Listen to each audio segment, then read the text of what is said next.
And you see the level of hostility that Islam used against black people, against Bantu people. Religion is rooted in oppression, in destruction. That's why every time they convert you, they need you to speak Arabic. They need you to speak their language. They need you to have an Arabic name. They need you to think like an Arab. Because Allah, a Muslim deity, does not speak Swahili. Allah does not speak Kikongo. Allah does not speak Zulu. So they need you every time you convert to Islam. You have to pray in Arabic. You have to say the Allahu Akbar and all that stuff in Arabic. You cannot say them in your mother tongue.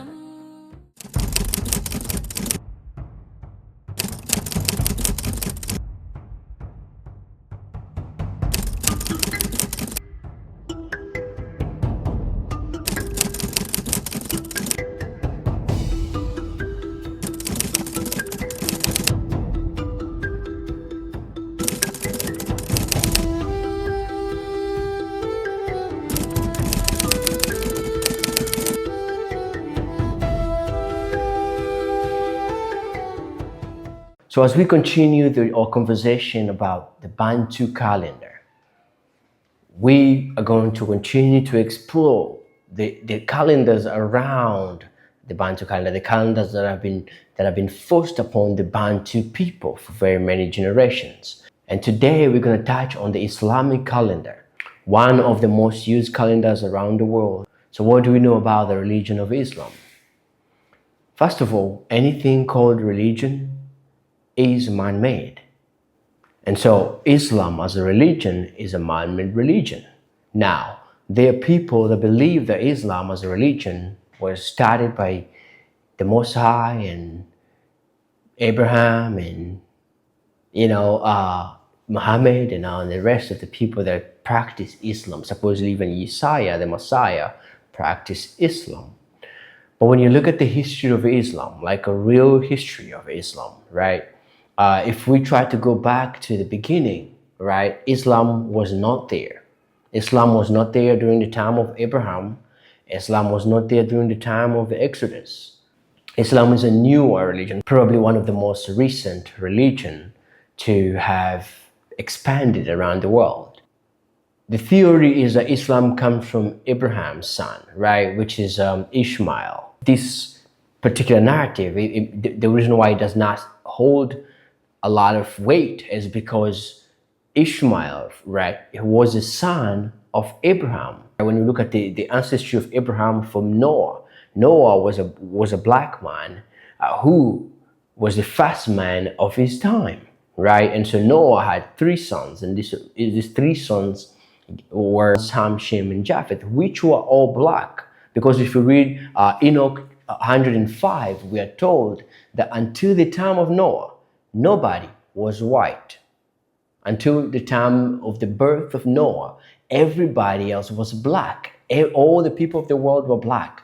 Now, when you understand from that ground, from the book of Enoch grounding, it makes sense that all the sons of Noah were black, just like Noah was. And then his sons, right, gave birth to children. So we have Ham, we have Shem, and we have Japheth. According to the book of Jubilees, Japheth inherited the coldest part of the world, and Ham inherited the middle part, right, which is the hottest parts of the world. And Shem inherited the land that's not hot and not cold. And so this is the perfect land, which the book of Jubilees, it describes as the land of the Garden of Eden. So by the book of Jubilee, we already know that Shem inherited the land of the beginning, the land of the Garden of Eden. So when we know where Eden was, then we know where Shem is.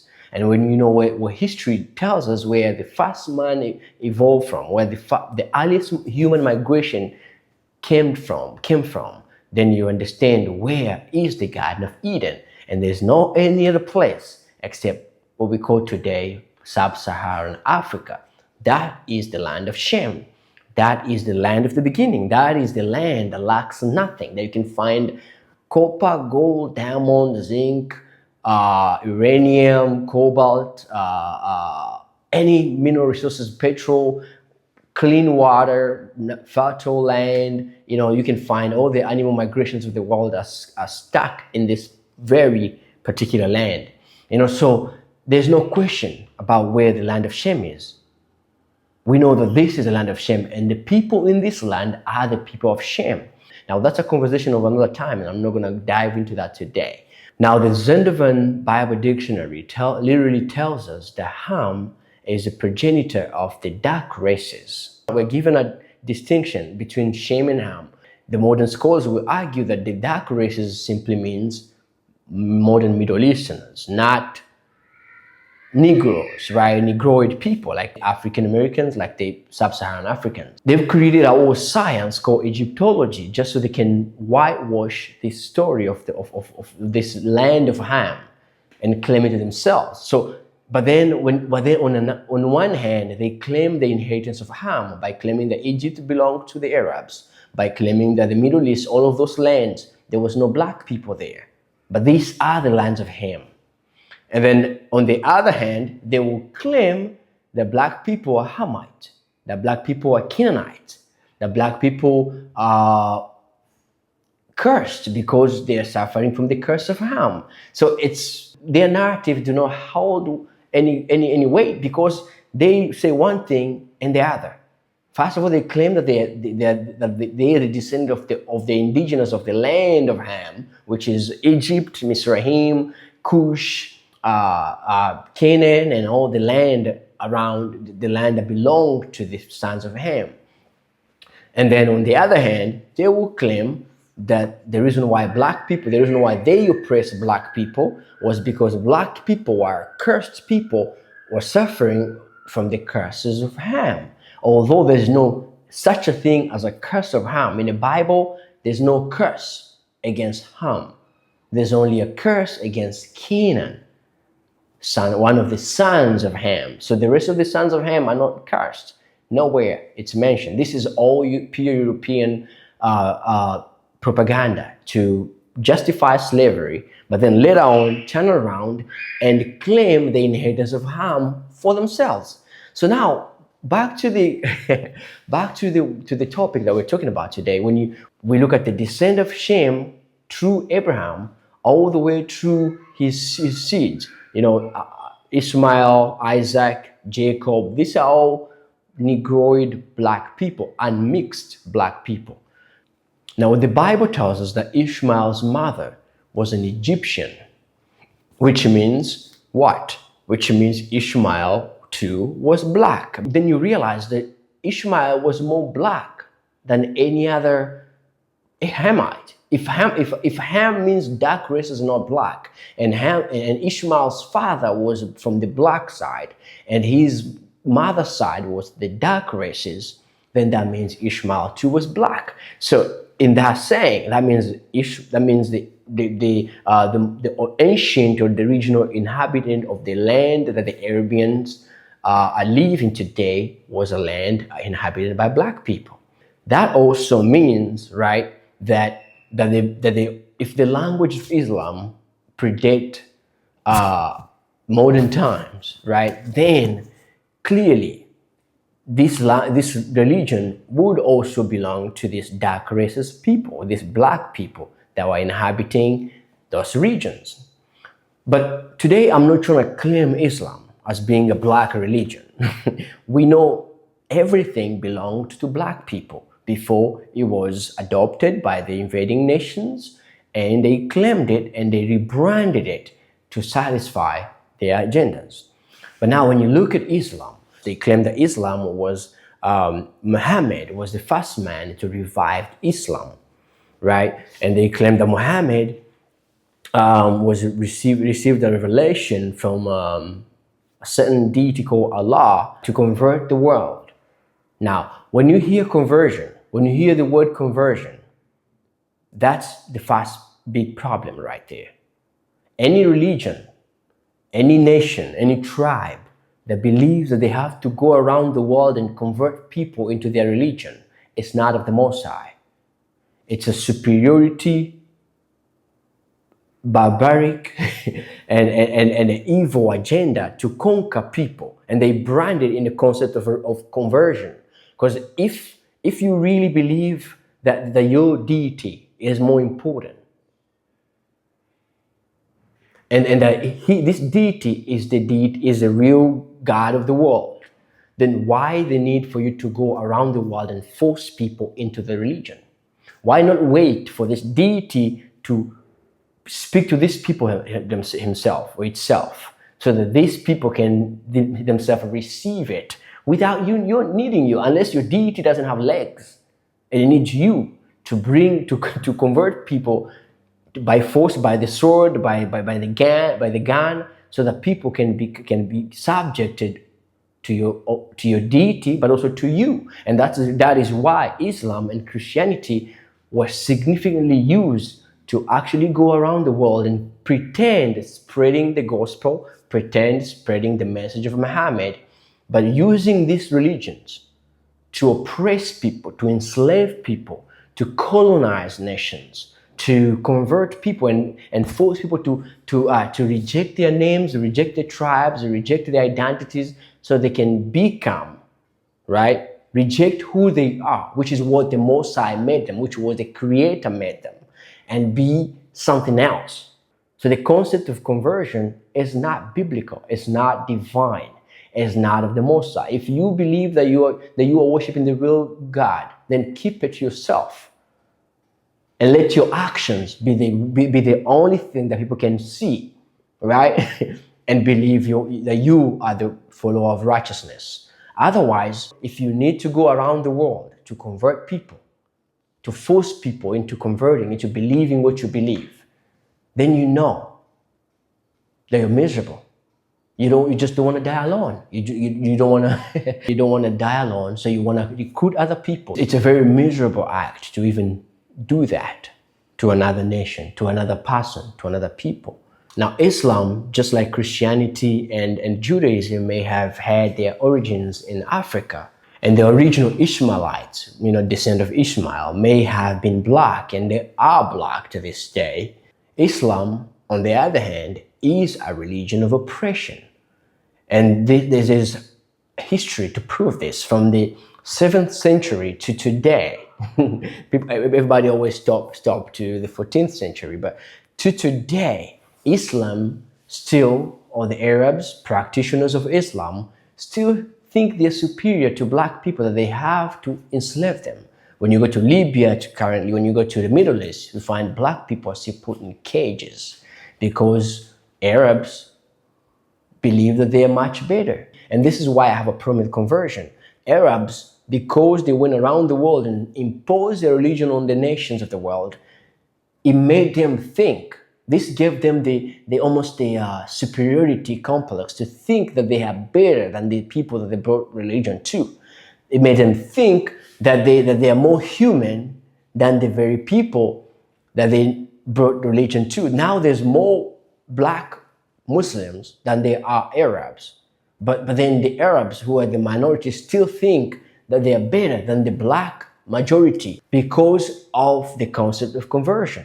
Whoever converts you controls you. Whoever converts you is superior than you. Whoever converts you is your master. That's why the Europeans and the Arabs and the other nations needed to bring the religion to the world, so they can control the world, so they can conquer the world. And they still do this to this very day. But it's just that you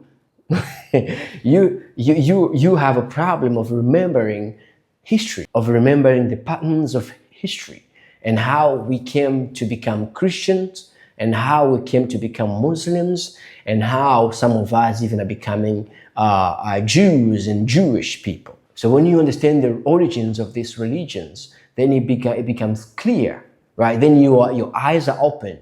You can actually see why it is very important to stay away from religion, and why religions are called weapons of mass destructions. So the Muhammadic or the Islam religion or Muhammad versions of Islam was a weapon of mass destruction against the Bantu for 1,400 years and more, right?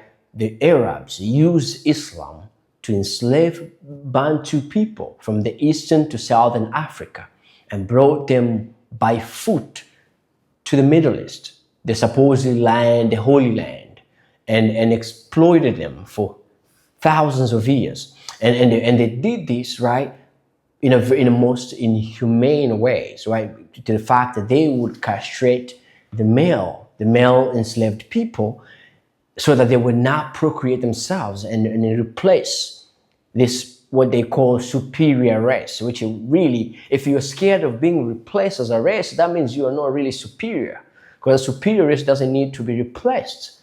It conquers, right? It replaces other people. But so the Arabs needed to maintain their race, their supposedly pure, superior Caucasian race. And so they castrated all the males, right? And they used all the black Bantu women as sex toys, as sex object, as sex workers. And this is still done to this very day. How many Kenyan women, how many Nigerian women, how many Congolese women have we had who went to the Middle East seeking work and end up being put forced into sexual abuse and exploitations to this very day? What I find fascinating about Islam as a religion, right? When you study Islam and you see the level of hostility that Islam used against black people, against Bantu people, and how they every time they convert you, they need you to speak to speak Arabic. They need you to speak their language. They need you to have an Arabic name. They need you to think like an Arab. You realize that the impact of religion, as we already spoken about. Religion is rooted in oppression, in destruction. That's why, because Allah, a Muslim deity, does not speak Swahili. Allah does not speak Kikongo. Allah does not speak Zulu. So they need you, every time you convert to Islam, you have to pray in Arabic. You have to say the Allahu Akbar and all that stuff in Arabic. You cannot say them in your mother tongue. And so when you pray, you have to pray in a universal prayer all throughout the world. When you hear the Muslim calling for azana, they do it in the same language. You are not allowed to call the azana in your own mother tongue. Even if you live in the most remote village in the world, you still are required, and they will send an Arabic-speaking man to come teach you how to call the azana and pray in Arabic. And then you have to be called Muhammad. You have to be called Haji. You have to be called Sayyid. You cannot be called Baraka. You cannot be called Yahunde as a Muslim. It's not acceptable. But that's the same thing that Judaism does. That's the same thing that Christianity does. These religions have been designed to oppress. Conversion is a weapon of oppression. When you accept to be converted by a religion, you become a slave to that religion. And not only do you become a slave to that religion, you become a slave to their deities, as small as they may be, but also, worst of all, is that you also become a slave to the people that brought you this religion. And that's why you see in the eastern part of Africa, Bantu people are very subjective to the Arab concept of living. They are very submissive to the Arab conquest, to the Arab dominion. When you go to the other part of most part of Africa, Bantu people or black people or the Niger Congo people, they are very subjected to the European way of thinking. People are proud to be French, to be speaking French, are proud to be speaking English. They even name their children in these languages. This is purely because of religious conversion. Beyond even education systems, religious conversion play a much bigger role in exploiting, in indoctrinating children and people to hate themselves so much that they are willing to name their children after the very people that oppress them. Get the book Sunset to Sunset, Our Bantu Calendar, and discover more about Bantu people's culture, languages, spirituality, and migration history as evidence to prove without a shadow of a doubt that Bantu people are the original biblical Israelites. Learn about the original timekeeping of the ancient calendar of Sabbaths, new moons, and feast days as these factors unveil the true location of the Promised Land. Find the book on Amazon and on YouBuy for people in Africa. So Islam as a religion, right, it began supposedly in Mecca, right? And Muhammad was given a revelation to spread it around the world. And this is the most hilarious part, is that we are told that Muhammad's time was about 17th century, right? Which is around the time the Moorish people conquered Europe. So when you look at the timeline of Muhammad and supposedly the timeline of Islam, they do not align, because Islam actually does predate Muhammad. Two of the most holiest months of the Islamic religions are the Ramadan month and what we call the Dhul al-Hijjah month, which is called the month of pilgrimage. These 2 months are some of the holiest months in the Arabic or in the Islamic calendar. Now, when you look at the origin of these 2 months, right, beginning with the month of Ramadan, the Ramadan month, right, is a dedication to lunar worship, which is what the Islamic calendar is attributed to. That's why it's a lunar only calendar, because it's primarily worships the moon. That's why on their sign, right, they have a little moon and a star, because moon worship and star worship is very specific to the Muslims. When you look at the star, right, what the symbol of a star today is actually a pagan worship as well. The symbol of a star, as we know it today, it comes from Molech, from the worship of Molech. There's no such a thing as a Star of David. Both the Jewish people and the Muslims have the stars on their calendar and their flags to imply, to show you their ancestry, where they come from, or where they at least received this form of worship from. So when you look at the emphasis on the Ramadan, the whole month of Ramadan, from its origins, when you look at the tribe called the Quraysh tribe, and I'm probably might be butchering this word, but this tribe who lived in Mecca, around the area of Mecca today, the holiest of all the places to the Muslims people. These tribes, they practiced a polytheistic religion prior to Islam. And these people observed a 30-day fast Ramadan before Islam was even present in this region, right? Or in a pre-Islamic era. These tribes preserved this 30 days month in worship of what we call the fast on the day of Ashura, or the 10th of Muharram. This Quraysh tribe, right, from Mecca, right, routinely observed a sacred fast on the day of Ashura, which is the 10th of Muharram. These people kept 30 days fasting, right, from sunrise to sunset, which is some modern Hebrews like to believe that a day begins sunrise to sunset. These pagan pre-Islamic religions kept this, observed a fast from sunrise to sunset for 30 days in worship of the moon, in worship of the moon deity. During this time, they abstained from food, they abstained from drinks, they abstained from intimacy during daylight hours, and then celebrated a feast resembling Eid al-Fitr, right, when the crescent moon reappeared. So this is all where is literally the very tradition of Ramadan today is traceable, can be traced back to these pagan ancient traditions. Literally, when you read the Quran, when you read Quran 2:183, it explicitly tells believers that fasting is prescribed for you as it was prescribed for those before you, those before Islam and the ones that came after Islam, because this is a continuation of a pagan tradition. And I'm not saying fasting is bad. Fasting is very good for you.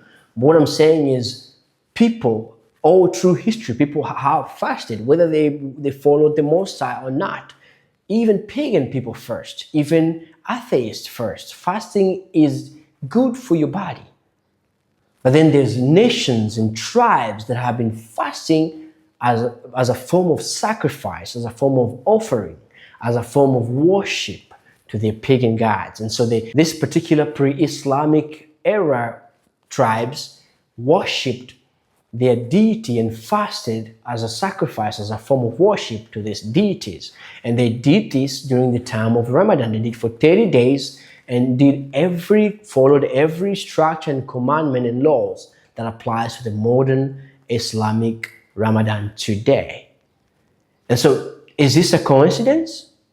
Of course not. This is called a Semitic religion for a reason. What's even fascinating is that Islam, before Islam, believed in highly polytheistic religion, to the fact that Allah was not the only deity that the pre-Islamic religion worshipped. Allah was one of the deities they worshipped, just like how Yahweh, to the Jewish people, Yahweh was one of the deities, right, of the Canaanite deities that they worshipped. The word Allah also comes from the root word El. Al and El were used interchangeably by people in that region, right? You find the Jewish people call their God El, and the Jewish people and the Muslims call their God Al, which is Allah. El and Al are one and the same.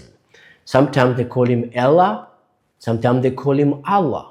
It's the same God, just one vowel that's changed to make you believe that they're praying to two different gods. But Allah or El and Allah or Al are one and the same.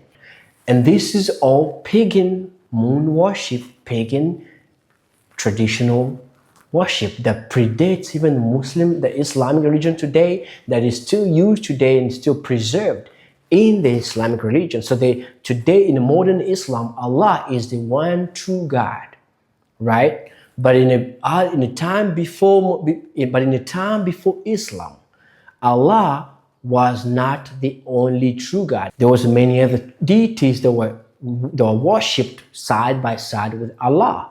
One of the pagan deities that were worshipped prior to modern Islam within this very region was a goddess called Allat. Allat was a female goddess that was supposedly either some Muslim traditions claim she was a wife of Allah. Other Muslim tradition calls she was a daughter of Allah. Allat was supposedly a mother goddess, right? And her role was a goddess of fertility, agriculture, peace, and prosperity. And her name is simply the feminine grammatical counterpart to Allah, which means goddess. So the Muslims too had a mother god, just like the Christians has Mary, or the mother of God, or what we call them, it goes back to as far the Babylonians and the Egyptians. All of these religions preserved a concept of a mother god in their worship. And when you look at in the iconography, right, she was presented as massive cubic white rock and often associated with a lion or a crescent moon. This is the original concept, pagan concept of this wife of Allah. Her primary cult center was located in the city of Taif, just east of Mecca. Remember, all three of these deities were worshipped in Mecca. Mecca, which is the holiest city of all the Muslims today. Mecca's history goes far back beyond modern Islam. From Allah to his three wives, or whatever they call daughters, they were all worshipped in this area of Mecca by tribes that became what we know as the Muslims, the Caliphate, the leaders of Islam today. So the rulers of Islam. The second of these three deities, these goddesses, is called another one called Al-Uzza, right? Al-Uzza is described as the mighty one, right?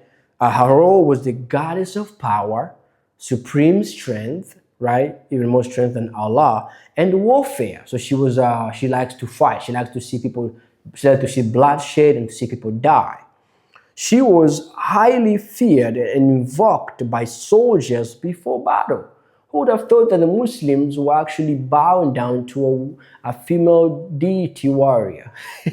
Like, this is what they were practicing, and they still do it within the religion. When you look at the calendar preserved the culture of a people that used that calendar for centuries. So Islam has preserved its own tradition within its calendar, within its practices, even though the names have been changed, even though the meaning of words have been changed, even though the concept have been changed, the foundation of these traditions, of these religions have been preserved through the generation. That's the one thing that most people don't understand when they talk about how Christianity is different. No, it's not. Or that Judaism is better. No, it's not.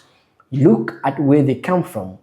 Their culture, their language, their history of migration, their practices will tell you who these people are and what religion this religion is. So when you look at the Islam religion, clearly Muslims like war, they like to fight. The Arabs love killing, they love fighting. And this is seen through the deity of war, who likes war. They even have a month among their month that is dedicated to just killing and slaughter of people. When you look at the month, the second month of the Islamic calendar is literally called void or empty. During this month, people were going around. They were allowed to go and slaughter and kill. During the first month, they were not allowed. In the second month, it was acceptable that you could go around and just kill and slaughter. And this goddess called Al-Uzza was the goddess that was responsible for war and killing and slaughter and all that stuff. Iconographically, Al-Uzza is actually associated with the morning star, which is what Jesus is. Then why Jesus is a morning star, which is what Lucifer was. Lucifer, the morning star; Jesus, the morning star; Al-Uzza, the morning star. Now, I'm not sure whether this is a female deity or a male, but she has the name Venus. She has the very same morning star associated with her. So it makes sense that the Muslims have a star side by side with the moon as the sign of the Islamic religion. Because the Islamic traditions that we have today are not unique, they are not new. They've been preserved generations long before the modern religion of Islam. And it goes far back into pagan worship. Now, this deity, Al-Uzza, her main shrine was located in Nekla, right? A valley close to Mecca, making her immensely important to the Meccan aristocracy, right? So this is the most important deity of the time, and her symbol is right there on the sign of the religion of Islam, the star that's right next to the moon. You know, and in my book I talk a lot more about what a star looks like, why these nations purposely design the star for you. When a star, if you ask real scientists, they will tell you the star does not look like what we have as a sign of a star today. This was all Molech worship. This was all pagan worship. And so these are the fallen angels' concept of a star. The moon is round, the sun is round, so too are the stars. But this particular star that we have, whether you give it 7 corners or 6, is still the same pagan worship. And clearly, Venus is being worshipped even in Islam through a deity called Al-Uzza. The last one, but not least, is the deity called Manat, right? Or supposedly the crown or destiny. Harlot was the goddess of fate, time, fortune, death. She governed the ultimate destiny of humans. So this deity was even more bigger than Allah, because she was the one that defined, she governed the ultimate destiny of humans. So she had more power, more control over human destiny, I guess, than Allah did. She's usually depicted as a dark wooden or stone idol holding the shears of fate, right? Her shrine sat on the shores of the Red Sea near near Kudaid, making her an essential stop along the pilgrimage route to Medina. Remember who went to Medina? Muhammad. So this her positioning, all these three deities, four deities, including Allah, were worshipped by the Islam religion long before before Muhammad came. Mecca was a land full of idol worships. And the other fact that I want you to know about today is the Kaaba. Now the Kaaba, right, is one of the most worshipped stones in the world. The average Muslim will tell you that no, we do not worship the Kaaba.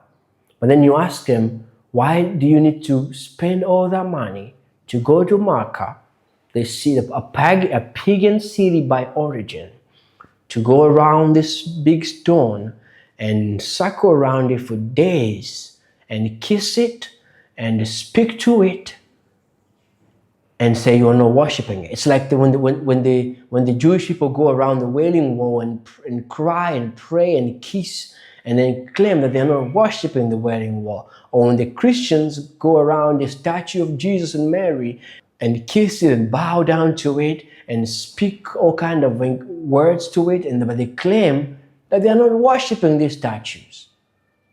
All of these three religions are pagan worship religions that worship idols in your face, and then we'll look in your eyes and tell you we do not worship idol, and then we look at each other and call each other pagan worships. The Muslims will see the Christians and call them pagan worshippers because they worship Jesus, which is still pagan really. And then, or the Mary or the cross and all that stuff. The Muslims, the Christians will see the Muslims bowing down, going in a circle to this piece of rock and call them pagan worshippers as well. The Muslims will see the Jewish people, even the Christians will see Jews and claim that they're pagan because they go around this stupid wall and praying to it and worshipping and bowing down to this wall. But what's funny is that they just play these tricks. They keep us distracted in picking a side, right? Or the better devil, when they are all just doing the very same thing. And it took me many years to realize this, from going from Islam to Christianity and even a little few, maybe short time into Judaism, and realizing, man, this is the same worship. They just call it different name. Allah is El, which is the father of Yahweh, which is worshipped by both the Christians, the Jews, and the Muslims. And they have you think that they are worshipping two different things. Now, when you look at the Kaaba, which is a Muslim holiest rock, but also within the holiest city, or Muslim holiest city of Mecca, this Kaaba is universally recognized by secular historians and archaeologists. Archaeologists, just keep that in mind, as an ancient pre-Islamic pagan sanctuary. Long before the rise of Islam in the 7th century, the structure served as a primary geographic and spiritual hub for the polytheistic, animistic, and astral religions of the Arabian Peninsula. There it is. The Kaaba has been there thousands of years. I don't know if it's thousands for sure, but it's been there longer than the Muslims have, than the Islam has. And so the Muslims try to claim that no, Islam goes back thousands of years. Okay, fine, no problem. But the Islam that was there before Muhammad was not Islam, was not your Islam as you tried to rebrand it. You tried to say, because Muhammad, supposedly, he burned down all of these religions, right? But you are claiming that the religion that these pagan people that he claimed were pagan, worshipped, they are the evidence of your existence today. They are the reason why you try to claim Abraham. They're the reason why you try to claim Adam and Eve. Is because you believe that these people who are worshipping all kind of pagan deities are the ancestors of your religion. And they predate you, and they give you authenticity to the fact that you can stand in my face and claim that Islam was older than Muhammad. which is true. I agree with you. Islam predates Muhammad. But you don't want to talk about what it was Islam before Muhammad. What was in Mecca before Muhammad? What was the Kaaba before Muhammad? What was Ramadan before Muhammad? What was Allah before Muhammad? And when you begin to find information, this is what religions deprive you of. When you begin to seek information outside religions, then you begin to see the truth for what it is and the truth of what these religions are. When Muhammad established Islam, rebranded Islam, he did not dismantle the physical Kaaba, right? Instead, he purified it of its polytheistic context, retroactively claiming the site had been originally built by Abraham and corrupted over time by pagan centuries. That's the lie. That's what the Catholic Church did. When the Catholic Church in Rome, when Christianity became a Roman state, they did not burn down the churches. The churches of St. Peter and all the other churches. These were not churches, and I already talked about this in a previous video. These churches were actually pagan temples that the Romans and the Greeks worshipped in. But when Christianity became the state religion, these were altars, pagan altars, that pagan Romans and Greeks worshipped in. And when Christianity became the state religion, when Constantine saw the need to use Christianity to conquer the world, he claimed that these temples have been sanctified to become churches. And so they hired the biggest church in the world, which is St. Peter, wasn't actually an occult place of worship. It was a pagan place of worship that was worshiping the fallen angels. And Constantine did not want to destroy it.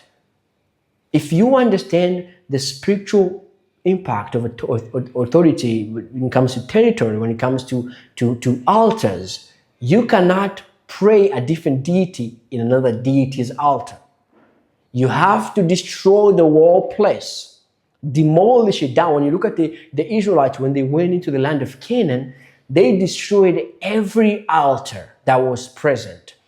When a nation that is intending to right themselves in a land, they first of all destroy the evidence of anything that was. Muhammad, on the other hand, did not want to destroy the Kaaba. He kept it there. He just rebranded it.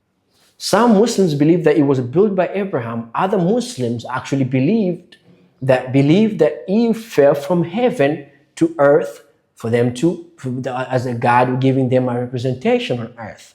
And so there's a lot of contradiction even around the Abraham narrative that he built the Kaaba. But then what's more authentic is the archaeological evidences, the historical evidences of these regions that prove without shadow of doubt that the Kaaba existed long before Islam, and that the people that worshipped around the Kaaba, they predate, it was not of the Most High, it was pagan all throughout history. But Muhammad saw the need, just like Constantine saw the need to rebrand Christianity and still worship his own fallen angels. Muhammad too saw the need to create a religion of Islam, a version of the religion, and maintain his own pagan worships to be able to conquer the world. And today, every nation around the world, every mosque, anywhere you can go around the world, and I've traveled the world to tell you this, they all faced Qibla. They all faced Mecca. They all faced towards this black stone, and they are all bowing down to it. Now we are told that the word Kaaba simply means cube in Arabic, referring directly to its geometric shape. But then when you look in Swahili, a Bantu language, right, the word Kaaba, what does it mean? If you're a Swahili, you know what I'm talking about. The word Kaaba literally means a prostitute, a harlot. If you don't believe me, go look it up. Kaaba in Swahili means a harlot, means a prostitute. Who else is considered as a prostitute or a harlot in the Bible? Read the book of Revelation. It reveals to us the beast being a harlot. All the nations of the world will come and sin with it. All the people of the world will come and sin with it. Swahili, it literally just break down the Kaaba for you. The Kaaba is the place of worship. Remember the deity that was worshipped there? It was a female deity among the pre-Islamic era.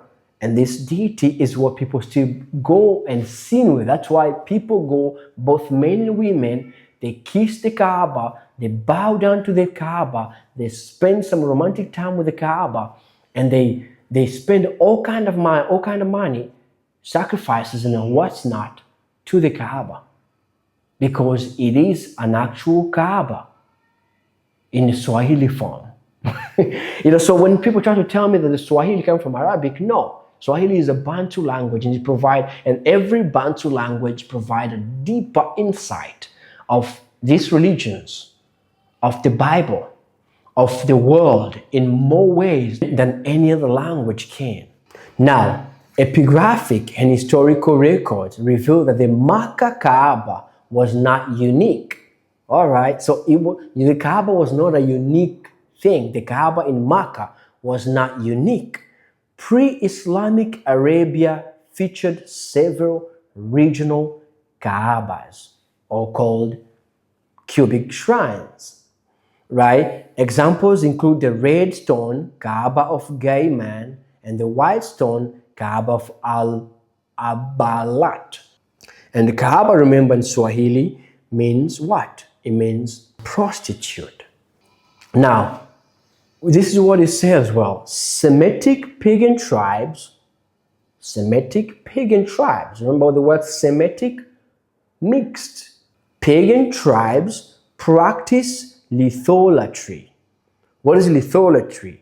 Litholatry is a worship of stones, treating unique geological formations or meteorites as physical anchors, which is what they call baestils for divine spirit. The black stone embedded in the eastern corner of the Kaaba was a sacred object kissed and venerated by pagans long before the Islamic religion. The black stone embedded in the eastern corner of the Kaaba was a sacred object kissed and venerated by pagans long before Islamic era. So when you begin to understand that all of these religions, right, that Islam too is just as pagan as the rest, and how people are seeking comfort zones in these pagan religions, not really taking the time to study these religions from the root origin, from where they really come from. Islam from Allah or El or Baal,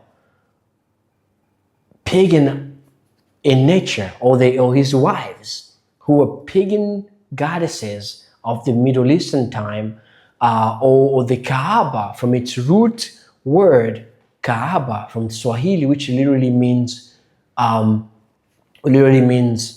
prostitute. It makes a lot of sense. Now, first of all, Daniel chapter 7 verse 25 warned us that the beast will seek to change times and seasons and even the laws of the Most High. We've already seen this through the Gregorian calendar. We've also seen this through the Jewish calendar, and even you can see through the Islamic calendar how they've changed the time of the Most High. So when Daniel is warning us that this beast will change times and seasons and that will destroy the people of the Most High, this is what happened, not only through the Arabs' time, but also through the Romans, to the Greeks, to the colonial era of the Portuguese and the rest of the European nations, to be able to deceive you into thinking that whatever it is that they're bringing to you, that a religion that they are converting you to, is better than than the truth of the Father and the truth of the Most High, which still has been preserved through our culture, through our lands, through our language, and through our spiritual concept.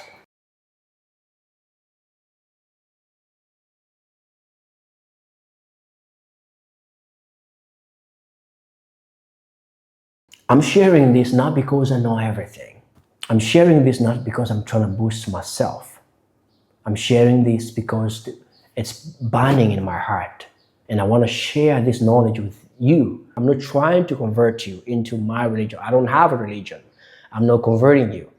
I'm reminding you of who you are as a Muntu, of who you are as a Bantu.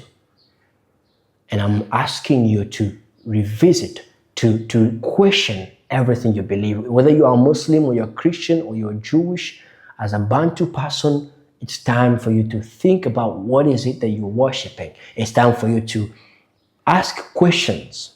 It's time for you to ask yourself uncomfortable questions.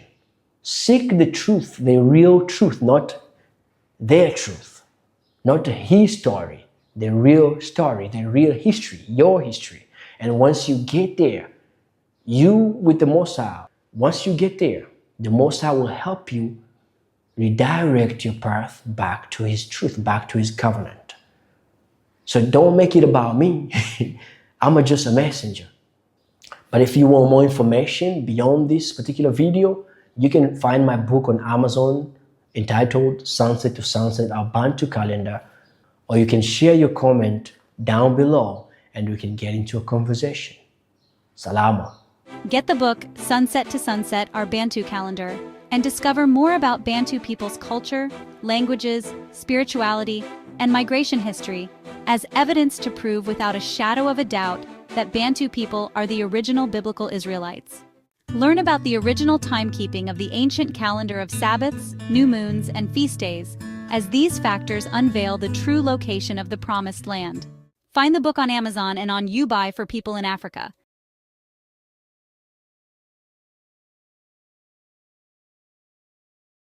Would you like to walk in the appointed times of the Most High? Download the Bantu Biblical Calendar app, free at www.bantubiblicalcalendar.com.